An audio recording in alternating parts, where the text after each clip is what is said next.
Nós estamos aqui na Câmara dos Deputados, no Salão Verde, conversando com o deputado Chico Alencar, do PSOL do Rio de Janeiro. Deputado, o primeiro contrato de dívida pública brasileira é de 1824, 7 de setembro de 1824. O senhor tem certeza de que a dívida pública brasileira ajudou a melhorar a vida do povo brasileiro? Muito pelo contrário, o Brasil nasceu com essa dívida. Aliás, a nossa independência foi paga com o preço da dependência à Inglaterra.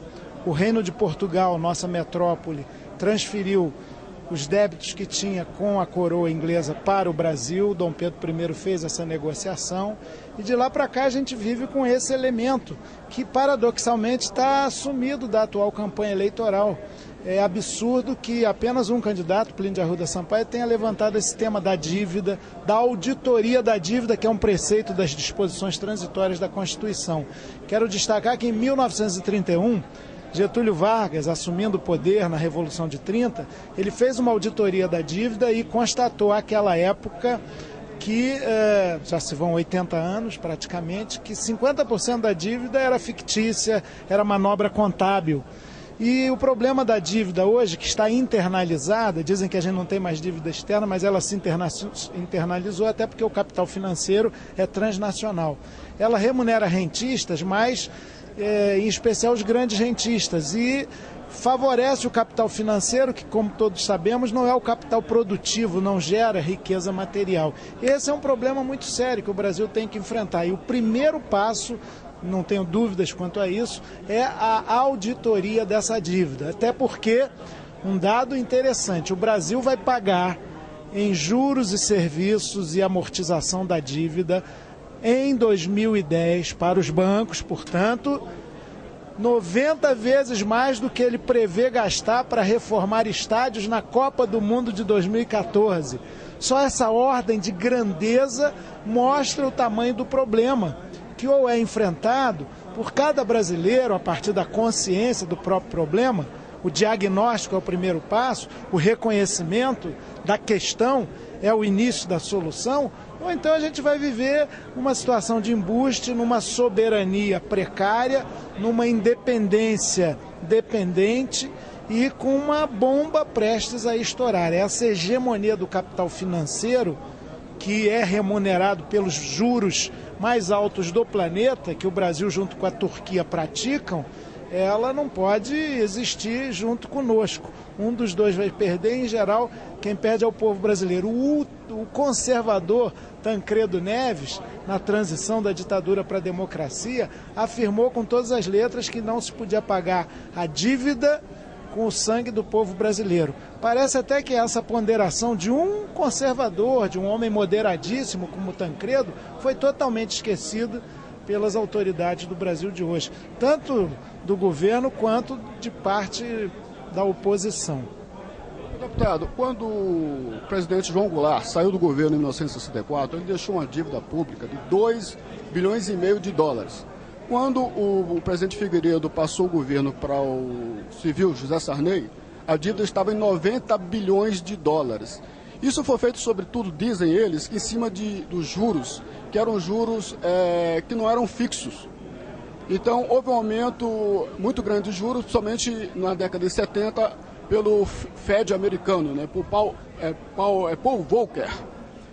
Esse aumento da dívida pública de 2,5% a 90 bilhões de dólares durante a ditadura militar, será que ele contribuiu para melhorar a vida do cidadão brasileiro? E que foi investido esse dinheiro, afinal de contas? Esse dinheiro, na verdade, vem do superávit primário, é um dinheiro que não se reverte para a própria população. É óbvio que você não vai, de uma hora para outra, estancar todo o fluxo do capital financeiro. Tem pequeno rentista no Brasil, as cadernetas de poupança estão aí. Esse mecanismo, numa sociedade moderna, é real, é existente. Agora, a superremuneração dos grandes investidores na especulação, no papel, no capital motel, que é o capital que chega, fica um pouquinho e vai embora, especulativo, ela não pode continuar. E o que a gente vê é que a dívida é sempre uma bola de neve, que vai crescendo. Se no governo, no regime militar cresceu, também depois que nós conquistamos com muita luta, suor, sangue, lágrimas, tortura, prisão, exílio, um ambiente mais democrático, a dívida continuou sem a solução correta. o capital rentista e os rentistas graúdos do Brasil continuam muito bem remunerados. Os bancos ganham muito e por isso eles defendem o status quo, eles se dizem bem na situação atual do Brasil. Existe uma Bolsa Família para os pobres, para os mais pobres, mas existe também, com esses juros, a chamada Bolsa Banqueiro, que nós precisamos enfrentar. E o pior, exatamente esse tipo de política não contempla investimentos no social, em políticas universais que beneficiem a população. Essa é a contradição. O dinheiro que vai para esse campo rentista não chega para quem mais precisa, de renda, inclusive, de trabalho. Deputado, nós tivemos contato com a pesquisa dos auditores fiscais da Receita Federal do ano de 2000 ao ano de 2005. 2 anos do governo Fernando Henrique e 4 anos do governo Lula, onde foi constatado o pagamento de 1,2 trilhão de reais com juros, só juros da dívida pública brasileira. Eu acredito que esses recursos dariam para resolver o problema da educação, da saúde brasileira. Você não acha? Por que o governo paga tanto dinheiro de juros e não investe na infraestrutura social, na educação, na saúde? Vejam o processo. No início dos anos 60, antes do golpe, dívida na casa do 1 milhão. Depois da ditadura militar, no decorrer dela, casa do bilhão. Agora a gente está no trilhão em termos de dívida. É preciso uma postura ousada. A política ortodoxa de continuidade, que do ponto de vista econômico e monetário o governo Lula praticou, tanto que Henrique Meirelles, o homem do cofre, o homem da moeda, o chefão da moeda no Brasil, é originário do PSDB e do Banco de Boston. Ele foi, inclusive, deputado eleito, com uma campanha muito rica, pelo PSDB de Goiás, deputado federal, e foi chamado já no início da era Lula, que gerou crise, inclusive, no PT, eu estava lá na época, isso foi um problema, um desconforto tremendo.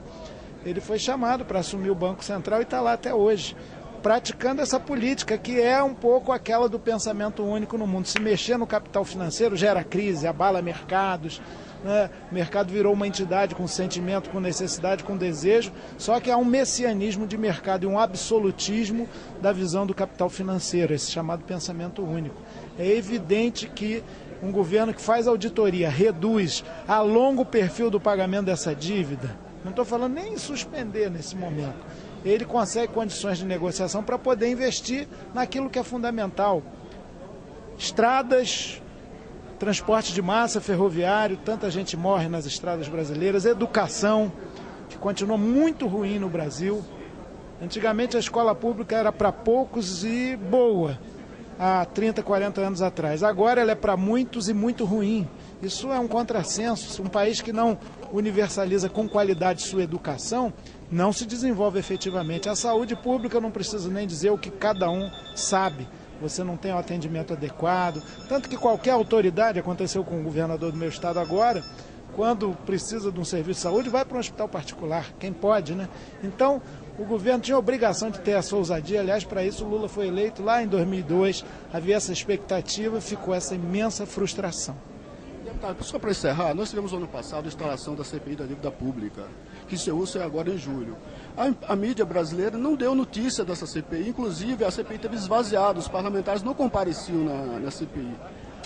Por que a mídia não deu importância a uma CPI tão importante que trata talvez do maior problema brasileiro?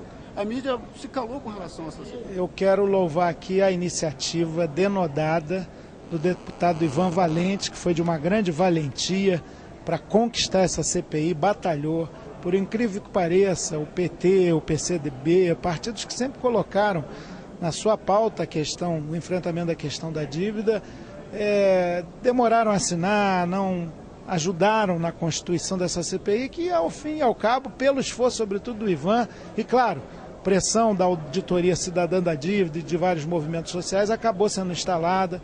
Chamou aqui até o Hermínio Fraga, entre outros, fez uma análise acurada. Maria Lúcia Fatorelli, que tem uma experiência da auditoria da dívida lá no Equador, para onde foi chamada, uma excelente servidora pública brasileira, ajudou muito. Chegamos a conclusões fortíssimas. Agora, é verdade, a mídia grande e privada não deu uma linha sobre essa CPI. Por quê? Porque, na verdade, há um conluio também dos elementos empresariais que predominam nos grandes meios de comunicação de massa, que são negócios, famílias poderosas, interesses, com o próprio capital financeiro.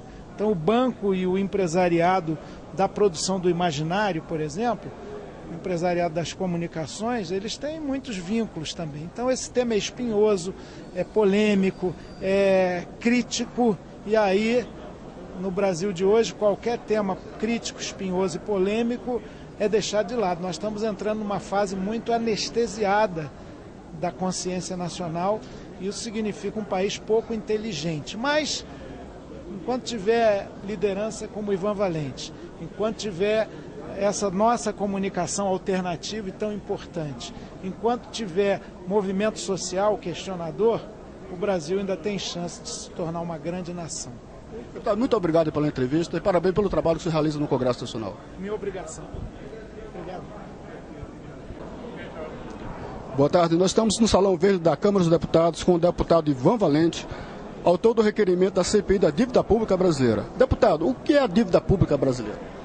A dívida pública é a dívida assumida pelo Estado brasileiro, seja ela para o setor público ou para o setor privado, seja ela dívida externa ou dívida interna.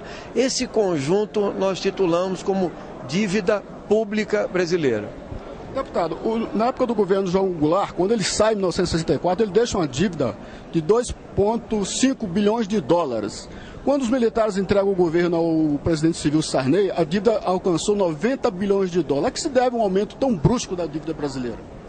O governo militar, ele fez, no período em que reinou a ditadura, uma série de empréstimos internacionais, inclusive para garantir grandes obras e equipamentos, e nessas obras estava embutido um custo espetacular. Inclusive, é o caso da Transamazônica, da ponte Rio-Niterói, e a construção de Itaipu, que foi orçada em 3 bilhões de dólares, acabou custando 23, 24 bilhões. Mas o principal problema da dívida feita durante o regime militar foi feita num período em que os juros foram flutuantes, que o ministro Delfim Neto fez acordos internacionais que eu entendo como lesivos ao interesse nacional, ou seja, permitir que os credores pudessem modificar a taxa de juros, que chegou a passar de 5% até 21%. Então nós tivemos um aumento exponencial da dívida pública, da dívida externa naquele momento, que era o principal da dívida pública, e até hoje essa espetacular alavancagem da dívida é o resultado da dívida pública brasileira. Uma grande parte dela se transformou em dívida interna, mas o aumento exponencial dela veio durante o regime militar e de forma ilegal. Deputado, nós sabemos que houve aumento da dívida pública dos governos civis após o regime militar. Isso melhorou a vida do cidadão brasileiro? Houve investimentos na infraestrutura, na educação, na saúde? Bom, em primeiro lugar, eu quero dizer que hoje a grande questão é a dívida interna brasileira. Ela está hoje orçada em 2 trilhões e 100 bilhões de reais. Só no governo Lula e no governo Fernando Henrique, nesses 16 anos quase, foram pagos 2 trilhões, ou seja, o próprio valor da dívida em juros e amortizações da dívida, E também existe uma dívida externa de cerca de 280 bilhões de dólares. E é mentiroso o argumento que nós pagamos a dívida externa, não a dívida externa existe. O que existe são reservas internacionais num valor grande, acima de 200 bilhões de dólares, que eles acham que compensa a dívida externa. Então dá segurança. Só que o que eles não explicam é que essa dívida externa, esse